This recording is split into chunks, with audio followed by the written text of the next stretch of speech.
Every week, the PGA Tour produces approximately 14,000 shots across its fields.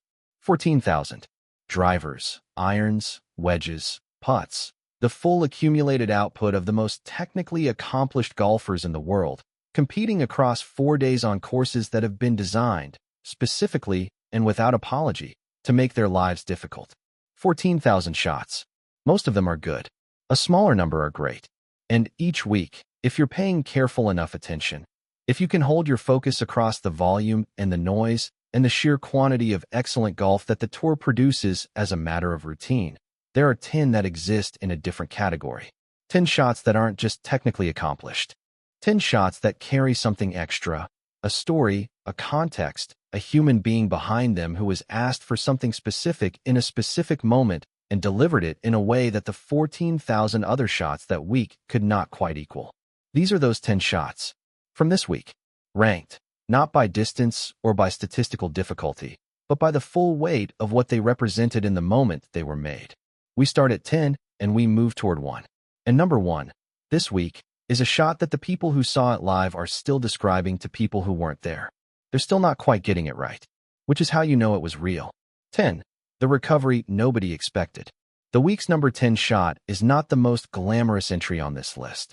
It will not be the one people are sharing with their friends, not because it lacks quality, but because quality, when it arrives in the form of a recovery from deep rough on a par 4, does not have the immediate visual drama that fills highlight packages.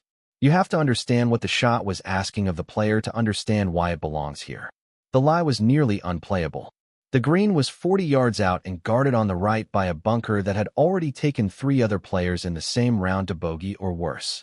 He had maybe one shape available, a low, hooking escape that required both the trajectory and the curve to cooperate within a very tight margin. He executed it perfectly. It stopped inside 12 feet. He made the putt. The gallery applauded the putt. But the shot, the one that made the putt possible, was the real thing. This is where the week begins. 9. The putt that defied the green. 47 feet. Across a green with 2 distinct tiers and a speed that, by Sunday afternoon, had become something the players were discussing between themselves with the careful, frustrated language of people who feel personally targeted. For players had 3 putted from inside 20 feet on the same green earlier in the round. He stood over 47 feet, read a break that required trusting a line that looked, to any casual observer, completely wrong, in what appeared to be 6 feet to the right of the hole, and sent the ball on a journey across both tiers and the invisible architectural logic of a green that had been defeating everyone else all day. It found the center. The crowd at that hole had watched 3 hours of golf produce very little. When this ball dropped, they produced the kind of sound that tells you the release was about more than the putt. 8. The wind shot. Number 8 is a shot that only professionals can fully appreciate in real time, which is one of the reasons it sits here rather than higher on this list, despite being arguably the most technically difficult entry in the countdown. The wind was gusting to 22 miles per hour off the right. The hole was 192 yards. The pin was front left, behind a bunker that made the direct line to the flag impossible in any normal wind and nearly theoretical in this one.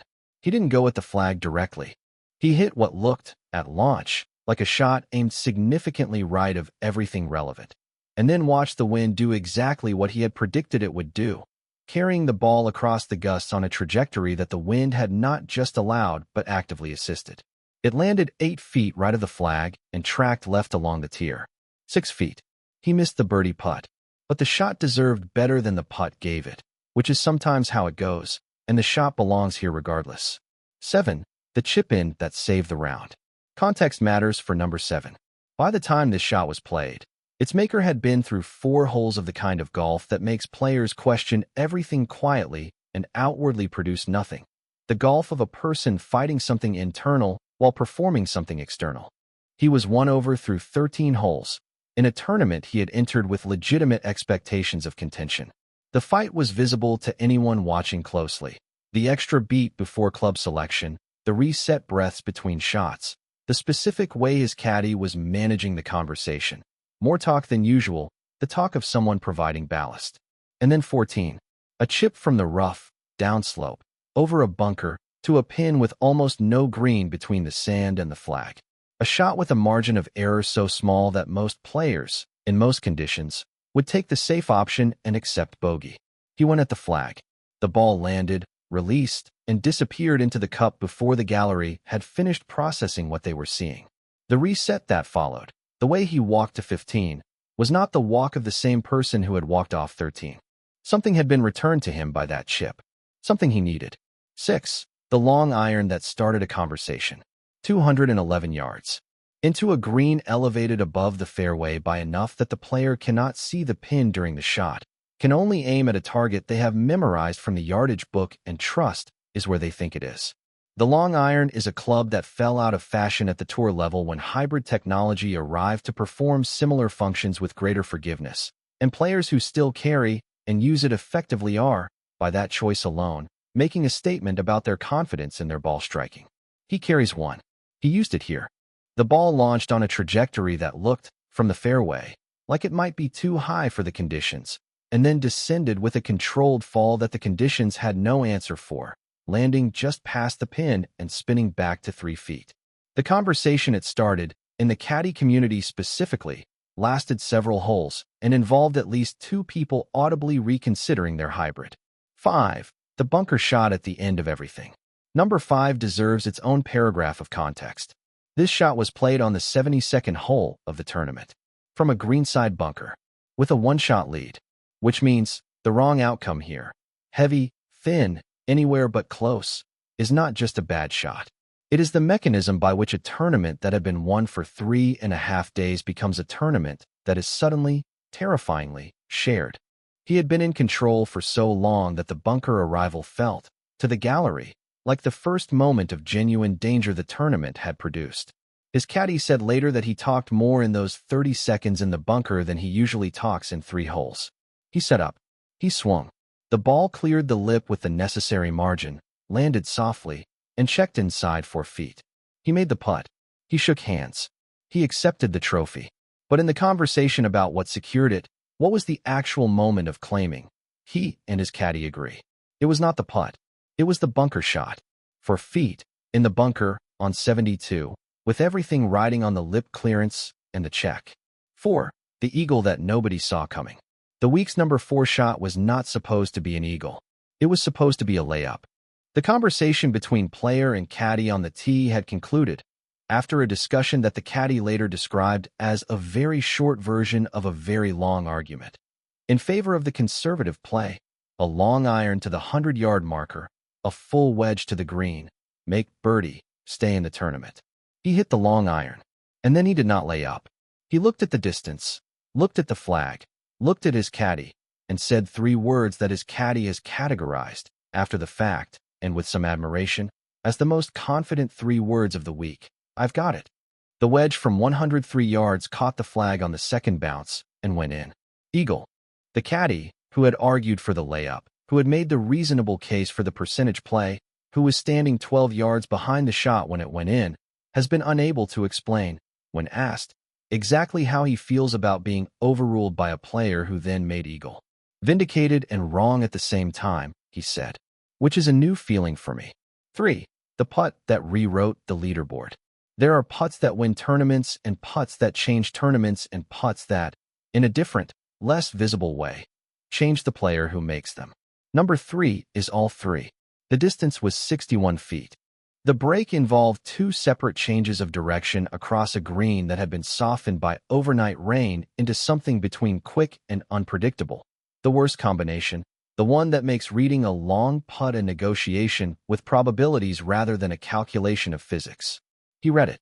He started it on a line that required trusting the second break before the ball had finished the first. It tracked. All the way. 61 feet, 2 direction changes, a speed that found the exact pace the green required and held it for the full journey, and a final moment of the ball approaching the cup with just enough pace to drop and no more. The gallery erupted. The player stood very still for a moment. Then he pointed at his caddy, a single, specific gesture that said, "You read that with me. I'm not doing this alone." The number on the leaderboard changed. The number inside him changed differently. 2. The approach under impossible pressure. Number 2 is a shot that appears, to someone who doesn't know the context, to be an excellent approach to a difficult pin. It is that. But the context transforms it into something else entirely. The player was, when this shot was played, in the middle of what the golf world had been calling, for the better part of 18 months, a crisis of confidence. Not publicly, privately, in the way these things are always private. In the conversations between player and coach, in the results that don't quite match the visible quality of the underlying game, in the specific gap between what a player knows they can do and what they are currently doing when it counts. He had made 2 significant final round errors in the 4 tournaments preceding this one. Both had been approach shots under pressure. Both had found the wrong side of the green and turned birdies into bogeys and contention into something less. He stood over this shot knowing all of that, knowing the broadcast team knew it, knowing the players around him knew it. He hit a shot to 3 feet, not to the safe part of the green, to 3 feet, from 143 yards. The 3 feet was not an accident. The 3 feet was a statement, made with an iron, to a gallery and a leaderboard and 18 months of doubt, that whatever had been missing was no longer missing. He made the birdie. He did not react, which, given the context, was the loudest possible response. The one they're still talking about. The shot at number 1 this week was played on a Thursday, not a Sunday, not the final round, not the pressure-soaked final hour of a tournament with a trophy attached to it. Thursday morning. The first round.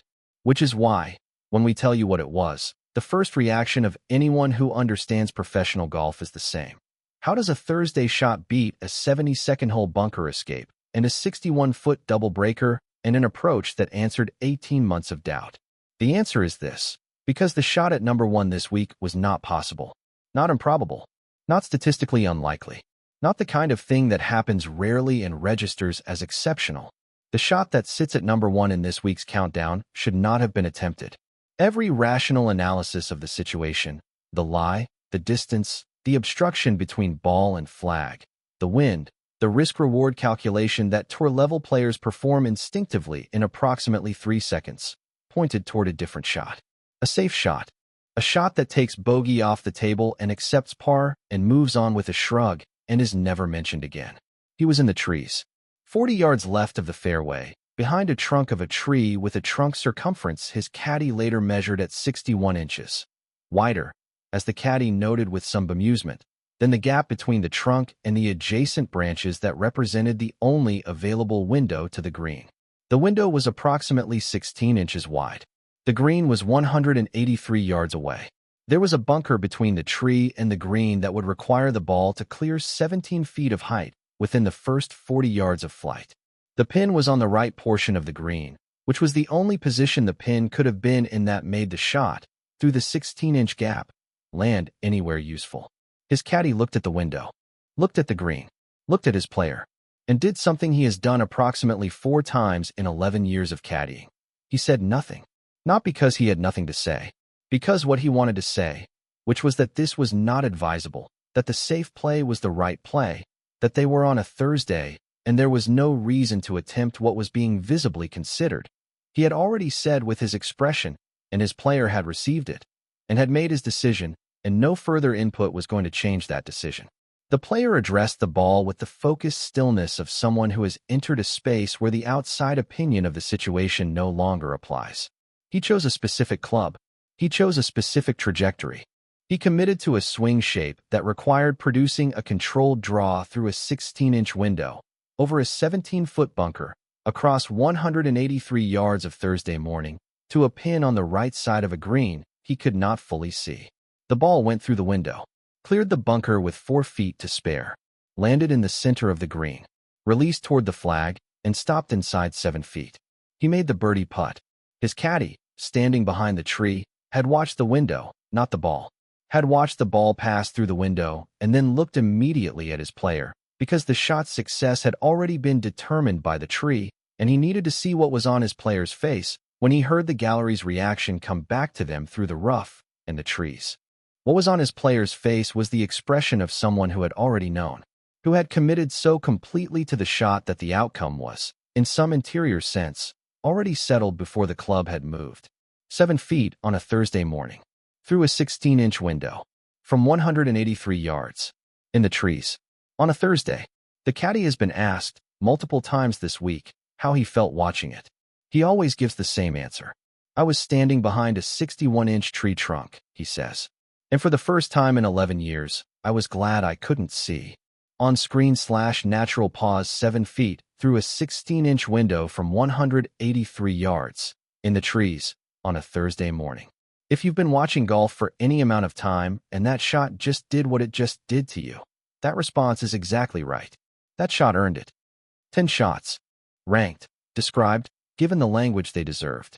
From a recovery nobody applauded loudly enough to a Thursday approach through a 16-inch window that the gallery is still describing in the parking lot. What do 10 shots in a single week tell you? Not about scores. Scores are on the website, available to anyone who wants them. What do the shots tell you about the people who hit them?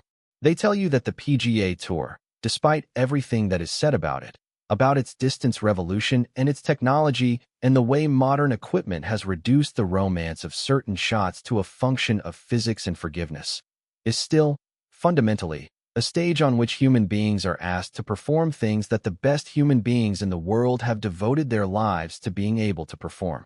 And still, regularly, they produce things that their own collective expertise cannot fully explain. A 16-inch window. A 61-foot double breaker. 3 words, I've got it, and then an eagle. The shots don't belong to the tour. They belong to the people who made them. And the people who made them did so because they spent years, some of them decades, building toward the specific capacity to produce the specific thing the specific moment asked for. That is the week on the PGA Tour. 10 shots. 10 human beings. 10 moments of something being asked and something being given. Same time next week. It will be different shots. It will be the same story.